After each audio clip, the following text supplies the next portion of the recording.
Okay, Shri A K Shanib, ഇവിടെ താങ്കൾ ഒരു തെരഞ്ഞെടുപ്പിന് ഒരു മാസം മുൻപ് വാർത്താ സമ്മേളനത്തിൽ വളരെ വൈകാരികമായി പറഞ്ഞ കാര്യങ്ങളൊക്കെ അത്രത്തോളം തീക്ഷ്ണമല്ലെങ്കിൽ കൂടിയും നുസൂറും ചാണ്ടി ഉമ്മനും ഒക്കെ പറയുകയാണല്ലോ ഇപ്പോൾ.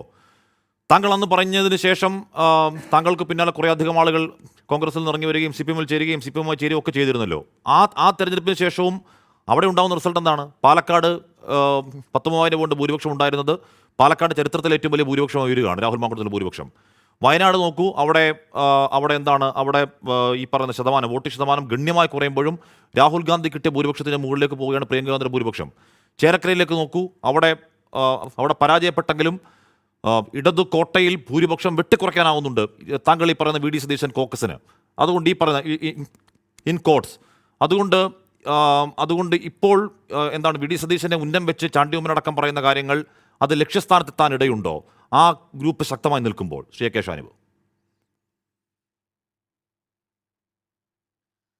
നിങ്ങൾ ഈ പറഞ്ഞ ഈ തെരഞ്ഞെടുപ്പിന്റെ ഫലമൊക്കെ എന്തുകൊണ്ട് സംഭവിച്ചു എന്നാണ് നിങ്ങളുടെ വിലയിരുത്തൽ? ഈ കോക്കസിന്റെ പ്രവർത്തനങ്ങൾ കൊണ്ട് റിസൾട്ട് ഉണ്ടായി എന്ന വിലയിരുത്തലിന്റെ ഭാഗമായിട്ടാണോ ഈ ചോദ്യം ചോദിച്ചത്? എ കെ ഷാനിബ് അന്ന് വാർത്താ സമ്മേളനത്തിൽ പറഞ്ഞത് ഈ കോക്കസ് ഇരുന്നാൽ തോറ്റു പോകുമെന്നാണ് പറഞ്ഞത്, അവരെ പാഠം പഠിപ്പിക്കുമെന്നാണ് പറഞ്ഞത്. ജനം അങ്ങനെ ഉണ്ടായില്ല. അതെ അതെ അതെ അതെ അതെ അതാണ് ഞാൻ ഡിവൈഎഫ്ഐയിൽ മെമ്പർഷിപ്പ് എടുക്കുന്നതിൻ്റെ തൊട്ട് മുമ്പായിട്ട് നടത്തിയ പത്രസമ്മേളനത്തിൽ അല്ലെങ്കിൽ പത്രക്കാരെ കണ്ടപ്പോൾ ഞാൻ പറഞ്ഞ കാര്യം ഇത് തന്നെയാണ്. ഒരു തെരഞ്ഞെടുപ്പിൻ്റെ ജയപരാജയങ്ങളാണ് ന്യായാന്യായങ്ങളുടെ തീർപ്പ് എന്ന നിലയിലേക്ക് കോൺഗ്രസ് എത്തുന്നുണ്ടെങ്കിൽ പിന്നെ ദേശീയ തലത്തിൽ കോൺഗ്രസ് പാർട്ടി പിരിച്ചുവിടുന്നതാണ് നല്ലത്. കാരണം കഴിഞ്ഞ 3 ടേമായിട്ട് ഈ പാർട്ടി അധികാരത്തിലില്ലല്ലോ. തെരഞ്ഞെടുപ്പിന്റെ ജയപരാജയങ്ങളെ നോക്കിയല്ല ഒരു കാര്യത്തിന്റെ ന്യായാന്യായങ്ങളെ തീർപ്പ് കൽപ്പിക്കേണ്ടത്. പാലക്കാട് തെരഞ്ഞെടുപ്പിൽ എന്താണ് സംഭവിച്ചത്, എങ്ങനെയാണ് ഭൂരിപക്ഷം ഉണ്ടായത് എന്ന് പാലക്കാട് കുറേ ദിവസങ്ങളോളം പ്രവർത്തിച്ച ഹാഷിമിനും അറിയാം, കേരളത്തിലെ രാഷ്ട്രീയം ശ്രദ്ധിക്കുന്ന എല്ലാവർക്കും അറിയാം. ഞാൻ പത്രസമ്മേളനത്തിലും പറഞ്ഞ കാര്യം, ഇവിടെ BJP പരാജയപ്പെടുന്നതിനോടൊപ്പം UDF കോക്കസ് പരാജയപ്പെടും എന്നാണ്. അപ്പോഴും BJP പരാജയപ്പെടുക എന്നുള്ളത് കേരളത്തിലെ എല്ലാവരെയും പോലെ പാലക്കാട്ടെ ജനാധിപത്യ വിശ്വാസികളുടെ, മതേതര വിശ്വാസികളുടെ ഒന്നാമത്തെ കൺസേൺ ആയിരുന്നു. അതോടൊപ്പം തന്നെ ഇവിടുത്തെ BJP സ്ഥാനാർത്ഥി നിർണയത്തോടു കൂടി പാലക്കാട് സംഭവിച്ച കാര്യത്തെക്കുറിച്ചും ഞാൻ പറഞ്ഞിരുന്നു. ആ സ്ഥാനാർത്ഥി നിർണയത്തോടു കൂടി BJPക്കകത്ത് വലിയ പൊട്ടലുകൾ ഉണ്ടായിട്ടുണ്ട് എന്നും ഞാൻ അന്ന് പറഞ്ഞിരുന്നു. അതിനും അപ്പുറത്ത് SDPI പോലെയുള്ള ജമാഅത്തെ ഇസ്ലാമിയെ പോലെയുള്ള സംഘടനകളെ കൂട്ടുപിടിച്ച് ഉണ്ടാക്കിയ ഒരു വിജയത്തിന് എന്ത് മാറ്റാനുള്ളത് എന്ന് അവർ തന്നെ, കോൺഗ്രസ് തന്നെ വ്യക്തമാക്കേണ്ടതാണ്. അപ്പൊ ഞാൻ ഉന്നയിച്ച കാര്യങ്ങൾ അവിടെ നിൽക്കുന്നുണ്ടെന്നും ആ ഉന്നയിച്ച കാര്യങ്ങൾ ഓരോന്നായി ഇപ്പോൾ പുറത്തേക്ക് വന്നുകൊണ്ടിരിക്കുകയാണ്. തെരഞ്ഞെടുപ്പ് സമയത്ത് പറയാൻ മടിച്ചിരുന്ന ആളുകൾ ഇപ്പോൾ അത് പുറത്തു വന്ന് പറഞ്ഞുകൊണ്ടിരിക്കുകയാണ്. ചാണ്ടി ഉമ്മൻ പോലെയുള്ള ഒരു MLAക്ക് പോലും എനിക്ക് പരിഗണന കിട്ടിയില്ല, എന്നെ പരിഗണിച്ചില്ല എന്ന് പുറത്തു വന്ന് മാധ്യമങ്ങളോട് പറയേണ്ടി വരുന്നുവെങ്കിൽ എന്നെ പോലൊരു സാധാരണ കോൺഗ്രസ് പ്രവർത്തകന്, യൂത്ത് കോൺഗ്രസ് പ്രവർത്തകന് എത്രത്തോളം അവഗണന ഈ പാർട്ടിയിൽ നിന്നുണ്ടായിട്ടുണ്ടാകും? ഇവരുടെ ഒരു രീതി ഇതാണ്.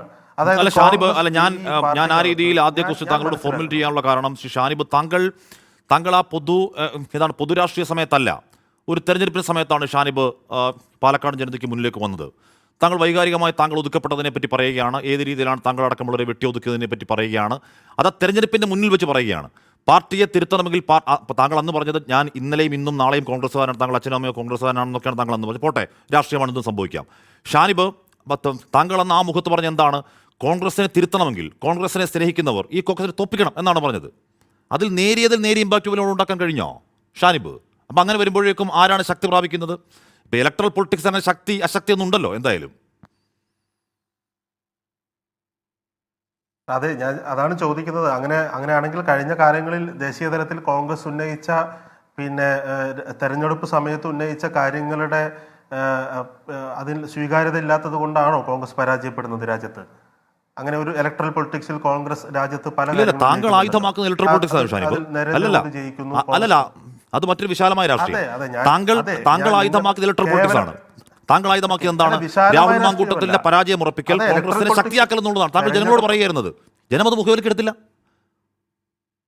അതെ, ഞാൻ ജനങ്ങളോട് അന്ന് പറഞ്ഞ കാര്യങ്ങളെല്ലാം ശരിയായിരുന്നു എന്ന് തെളിയിക്കുന്ന കാര്യങ്ങൾ ഇപ്പോൾ പുറത്തു വന്നുകൊണ്ടിരിക്കുകയാണ്. നിങ്ങൾ പറഞ്ഞ വാദത്തിന്റെ പൊള്ളത്തരം മാത്രമാണ് ഞാനിപ്പോൾ ചൂണ്ടിക്കാണിച്ചത്. ഞാൻ പറഞ്ഞ വാദങ്ങളുടെ അതിന് ഞാൻ തുടർച്ചയായിട്ട് പറയാം. പക്ഷെ നിങ്ങൾ എന്നോട് ചോദിച്ച ചോദ്യത്തിന്റെ പൊള്ളത്തരത്തെ ഞാൻ പറഞ്ഞാണ്. ഒരു തെരഞ്ഞെടുപ്പ് സമയത്ത് കാര്യങ്ങളെല്ലാം ആ തെരഞ്ഞെടുപ്പ് പൊളിറ്റിക്സ് അതെങ്ങനെയാണ് സാർ പൊള്ളുക?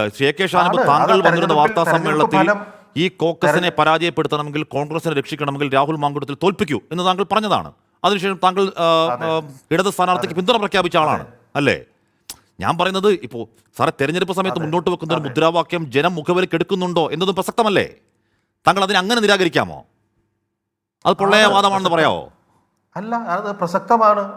ഞാൻ ചോദിക്കുന്നത് ഞാൻ ഉന്നയിച്ച ആരോപണം, ഉന്നയിച്ച പിന്നെ കാര്യങ്ങൾ പ്രസക്തമാണ് എന്ന് തന്നെയാണ് പറയുന്നത്. പക്ഷെ തെരഞ്ഞെടുപ്പിൽ പരാജയപ്പെട്ടത്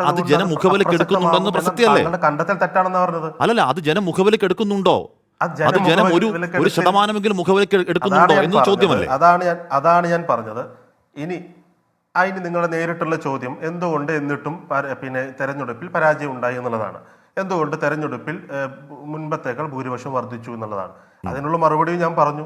ഇവിടെ ബി ജെ പിക്ക് അകത്തുണ്ടായിരുന്ന ബി ജെ പിയുടെ വോട്ട് 10,000-ഓളം വോട്ടാണ് ബി ജെ പിക്ക് കുറഞ്ഞത്.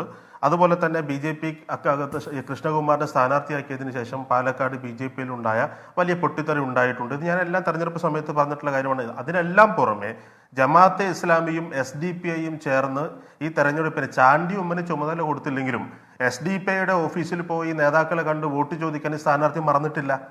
കോൺഗ്രസിലെ യൂത്ത് കോൺഗ്രസിലെ പ്രവർത്തകരെ പ്രാണികൾ എന്ന് പറഞ്ഞ് പറഞ്ഞയക്കുമ്പോഴും SDPIയുടെ ഓഫീസിൽ ചെല്ലാനും SDPI നേതാക്കളുടെ തോളിൽ കൈയിടാനും ജമാഅത്തെ ഇസ്ലാമിയുമായി ചർച്ച നടത്താനും സ്ഥാനാർത്ഥിക്കും UDFനും ഒരു മടിയുണ്ടായിട്ടില്ല. അതിന്റെ ഫലം ഈ തെരഞ്ഞെടുപ്പിൽ ഉണ്ടായിട്ടുണ്ട്. അപ്പൊ നിങ്ങൾ ചോദിക്കും SDPIക്കും ജമാഅത്തെ ഇസ്ലാമിക്കും എത്ര വോട്ടുണ്ടോ എന്ന് ചോദിക്കും. ജമാഅത്തെ ഇസ്ലാമിക്കും SDPIക്കും എത്ര വോട്ടുണ്ടോ എന്നതിനേക്കാൾ BJP പരാജയപ്പെടുക എന്നുള്ളത്, അവിടെ BJP ആണ് ഒരു തീവ്രവാദ സംഘടന, വർഗീയ സംഘടന എന്ന നിലയിൽ BJP ആണ് മത്സരിക്കുന്നത്. SDPIയും ജമാഅത്തെ ഇസ്ലാമിയും മത്സരിക്കുന്നില്ല. സ്വാഭാവികമായി BJP പരാജയപ്പെടുക എന്നുള്ളത് സെക്യുലർ മൈൻഡുള്ള എല്ലാവരുടെയും താല്പര്യമാണ്. അപ്പോൾ തെരഞ്ഞെടുപ്പിന് മുന്നോടിയായി തെരഞ്ഞെടുപ്പിന് ഏറെ മുമ്പ് തന്നെ SDPIയും ജമാഅത്തെ ഇസ്ലാമിയും പറയുന്നു ഞങ്ങളുടെ വോട്ട് പിന്നെ UDFനാണ്. അത് 2000 ആയിക്കോട്ടെ 3000 ആയിക്കോട്ടെ, ആ വോട്ട് പിന്നെ UDFനാണെന്ന് പ്രഖ്യാപിക്കും. മനസ്സിന് മുമ്പിൽ ഒരു കാഴ്ചപ്പാടുണ്ടാവും. എന്തിനാണ് താങ്കൾ ഇല്ലെന്ന് ഈ ജമാഅത്തെ ഇസ്ലാമിക് കേരളം മൊത്തമുള്ള അംഗസംഖ്യ എത്ര? 3000. അല്ല ഷാനിബ്, ജമാഅത്തെ ഇസ്ലാമിക് കേരളം മൊത്തമുള്ള അംഗസംഖ്യ 3000. ഇവിടെ SDPI കഴിഞ്ഞ ലോക്സഭാ തെരഞ്ഞെടുപ്പിലൂടെ മത്സരിക്കുമ്പോൾ കിട്ടിയ 500 എത്ര? 500 താഴെ വോട്ടാണ്. 500 വോട്ടാണ്. താങ്കൾ 3000 എന്ന് പറയുന്നത് എവിടെ കൊണ്ടുപോകണത്? ആ 500 വോട്ട് ഞങ്ങൾ UDFന് കൊടുക്കുന്നു എന്ന് പറയുമ്പോൾ ജമാഅത്തെ ഇസ്ലാമിയും SDPIയും SDPIയിൽ 250 വോട്ട് SDPIയും കൊടുക്കുന്നു എന്ന് പറയുമ്പോൾ അവിടെ സംഭവിക്കാൻ പോകുന്നത് എന്താണ്? ഈ തെരഞ്ഞെടുപ്പിൽ ഒരു എഡ്ജ് UDFന് ഉണ്ടാകും എന്ന ധാരണയും ഒരു പൊതുബോധം ഉണ്ടാക്കിയെടുക്കാൻ സാധിക്കുകയാണ്. അതിനുവേണ്ടി SDPI നേതാക്കളെ കാണുന്നു, അവരുമായി ചർച്ച നടത്തുന്നു, വളരെ മുൻപേ തന്നെ SDPIയുടെ പിന്തുണ പ്രഖ്യാപിക്കുന്നു. അങ്ങനെ ഒരു പിന്നെ ട്രെൻഡ് ഉണ്ടാക്കുകയാണ്. BJPയെ പരാജയപ്പെടുത്താൻ പോയ കാലങ്ങളിൽ 2011 മുമ്പ് ജമാഅത്തെ ഇസ്ലാമി CPMന് പിന്തുണ പ്രഖ്യാപിക്കുന്നതും ആ എഡ്ജുണ്ടാക്കൽ തന്ത്രമായിരുന്നു ഷാനിബ്. ഇപ്പൊ താങ്കൾ ഇപ്പോൾ ആ പാർട്ടിയുടെ ഭാഗം നിൽക്കുകയാണല്ലോ. ആർക്കാ മനസ്സിലാകുന്നത്? ആശുവിന് അറിയാത്തൊരു കാര്യമാണ്. തന്ത്രമാണോ? 1000-10000 വോട്ടുണ്ട് പൊളിറ്റിക്കൽ തന്ത്രമാണോ എന്ന് പറഞ്ഞാൽ മൈൻഡ് സെറ്റ് ചെയ്യാൻ അവിടെ 2011 മുമ്പ് സാധിച്ചിട്ടുണ്ട്. SDPIയും ജമാഅത്തെ ഇസ്ലാമിയും ആഗ്രഹിക്കുന്നുണ്ട് എന്നതുകൊണ്ട് അത് സെക്യുലർ മൈൻഡിന്റെ ആഗ്രഹത്തിൽ നിന്ന് മാറുന്നില്ല എന്നുള്ളതാണ്. അതുകൊണ്ട് ആ തെരഞ്ഞെടുപ്പിൽ ഉണ്ടായത് എന്നുള്ളത് എല്ലാവർക്കും അറിയുന്ന കാര്യമാണ്. BJP അകത്തുണ്ടായിട്ടുള്ള പടലപ്പിണക്കങ്ങളും UDFന് അനുകൂലമായിട്ടുണ്ട് എന്നതുകൊണ്ട് ഞാൻ ഉന്നയിച്ച കാര്യങ്ങൾ അവിടെ പ്രസക്തമല്ല എന്ന ഒരു കാഴ്ചപ്പാടിലേക്ക് താങ്കൾ എത്തുമ്പോൾ, താങ്കൾ ഇവിടെ നടന്നിട്ടുള്ള എല്ലാ തെരഞ്ഞെടുപ്പുകളിലും കോൺഗ്രസും CPMും അതുപോലെയുള്ള ജനാധിപത്യ മതേതര സംഘടനകളും ഒക്കെ ഉന്നയിച്ചിട്ടുള്ള എല്ലാ രാഷ്ട്രീയ മുദ്രാവാക്യങ്ങളും പരാജയപ്പെട്ടു എന്ന് പറയേണ്ടി വരും. തോറ്റ തെരഞ്ഞെടുപ്പിൽ പറഞ്ഞ എല്ലാ കാര്യങ്ങളും തെറ്റാണെന്ന് പറയേണ്ടി വരും. അങ്ങനെ ഒരു തെരഞ്ഞെടുപ്പ് പരാജയം ശ്രീകുമാർ, ആ വിഷയത്തിൽ തന്നെ